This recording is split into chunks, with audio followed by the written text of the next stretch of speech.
Congratulations, Tom, on this great honor.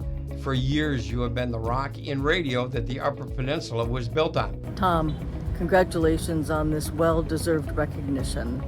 You have been such a great leader and mentor in the radio broadcast community. Thank you also for letting me be part of your team. I've had so many good experiences and learned so much from you.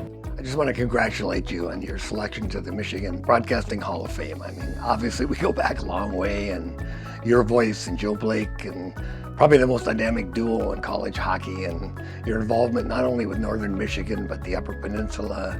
You've been so active over the years. Tom, what a ride. It's been over 40 years since you started working with my dad at the radio station. It seems like yesterday. You two formed the dynamic duo of Marquette County, covering NMU sports and local high school sports with energy and passion. You also became a regular at all of the Blake family functions.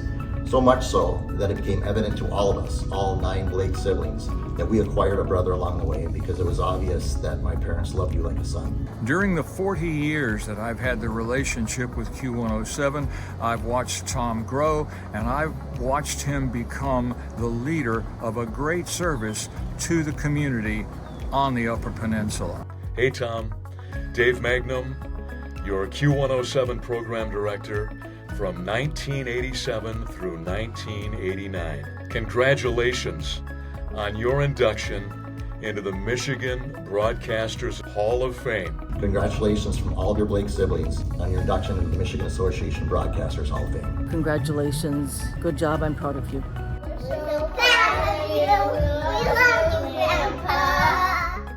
Yay, Grandpa. Stella, Ava, and Noah. Good evening. It's an honor and a privilege to accept this recognition from the Michigan Association of Broadcasters. Being included among the distinguished individuals inducted into the Hall of Fame is a humbling experience. I congratulate all the award winners tonight on their well-deserved recognition. Thank you to the MAB for establishing this Hall of Fame in 2001 to recognize significant contributions to Michigan broadcasting. Included in that inaugural Hall of Fame class was Joe Blake, my mentor, my partner, and the one who gave me the opportunity in my first and only job, working at the same radio station for my entire 43-and-a-half-year career. At the beginning, I thought that I would stay for a couple of years, learn some things, and then get back to Minneapolis and get a real job. Joe had other ideas. I was a new hire, the fresh out of college sales guy with no experience. As Julie said, there were 7 other salespeople. Each person had 40 advertisers on their list, plus Joe had an additional list. So the top 300 plus advertisers in the market were covered. Iron mining was one of the principal employers in the area. Over half of the thousands of mine workers at the Cleveland Cliffs Iron Company were being laid off. One mine closed and a processing plant was also shut down. The paychecks were disappearing and it affected the local economy. Congratulations on your new job. Good luck. Some of the accounts I called on owed us money, so I had to collect their old balance before I could sell them anything new and get them back on the air. I learned a lot.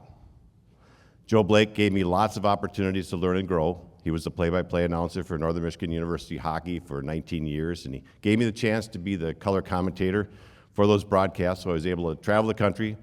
In addition to announcing, I was able to watch my brother Dave, who's here tonight, for the 3 seasons that I got to see him there. In 1981, when I started, the hockey team had just been in the NCAA final, the Final Four, the last 2 seasons, and my brother was a star on the team. He scored 20 goals in the first 12 games as I was starting this new job. Still a record.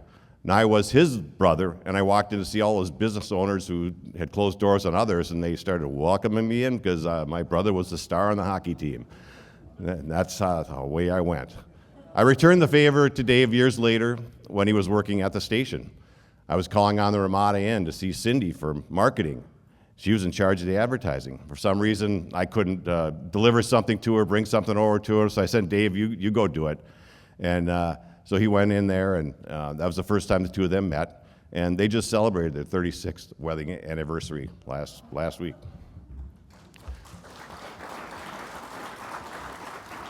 So the favor's been returned. There was a lot of innovation at the station. Joe Blake told me in 1981 that all these tape machines and records and cart players are all going to be replaced by little computer chips.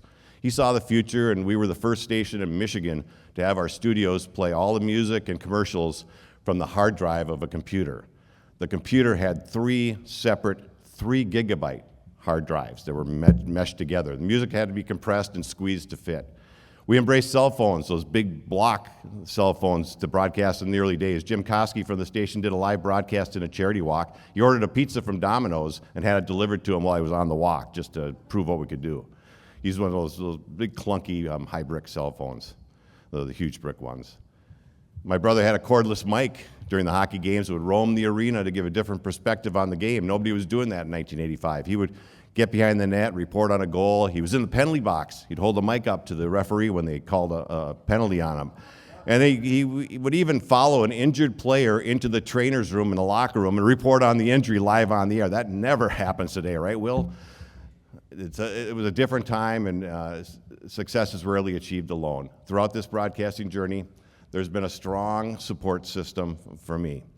My daughter Ashley is here with her husband Brad and the 3 grandkids, as you saw there, Noah, Stella, and Ava. When Ashley was about 7 years, about the same age as Noah right now, she would sometimes come to the games with me, the hockey games to broadcast, come early when I got set up to interview the coaches. And we were in the building, not many people there. I was interviewing the coaches, getting set up in the booth, and one time she came with some stickers she had of little cartoon characters, hockey players. And one of the NMU players was sitting in the seats, just kind of taping his stick up, and she asked if he would like one of the stickers. And he said, yeah, put it right here on my blade. So she stuck it on the blade. He covered it up with the hockey tape. We got ready for the game. Away he went. The game starts a couple hours later, and the player had a great game. He scored 3 goals, a hat trick. I didn't realize it later that Ashley had put that sticker on the blade and thought about it. So hockey players are superstitious, so the next night Ashley came with me again. The same player had already taped the brand new stick for that game. He spotted her in the hallway. He says, you got another sticker? She said, yeah. He tore off that blade of tape and he put the sticker back on, and he went out and played that game that night. And many of you know my wife Sandy. She's been by my side as a partner in much of this journey.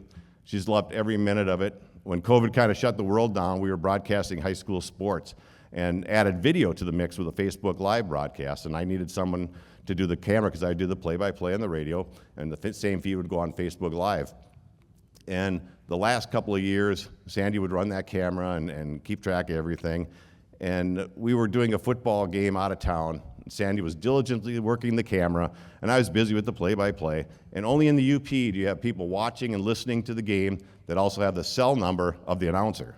And someone at home was watching the game on their big screen TV that they cast up there, and they sent me a text right while I'm doing the broadcast. Can't see the linebackers. So I tap Sandy on the shoulder and hold up her phone, show her the message, and I keep going with the play-by-play, and the game goes on. Pretty good game. Our team wins. Coach is excited in the post-game interview. So I sign off the broadcast, start packing up the gear, and Sandy asks, what's a linebacker? She figured some loved one couldn't see their player, so she just zoomed out a little bit, and everything was good. Well, thank you to the Michigan Association of Broadcasters, Carol White, and the many staff members for the years I served on the board, Casey Jones, Rachel, Denise, Ann, Sarah, Annie, Dan, and the staff, Jim Koski, Coral Howell, Dave Magnum, Grady Motes, and the many people I've worked with through the years. To Ed Janice and the Tribal Council of the Keweenaw Bay Indian community, who purchased my stations 3 years ago and employed me for these last 3 years and up to retirement. When we broadcast NMU hockey for 19 seasons, Joe Blake would go to the same concession stand and buy a Nestle's Crunch Bar. He'd set it on the table, and at the end of the first period, he'd have a few bites of the Crunch Bar, and away we'd go. One night, he took 3 bars, he had them all stacked up neatly on the edge of the broadcast table, and I said, Joe, what's up with the 3 bars? Really big game. Thank you.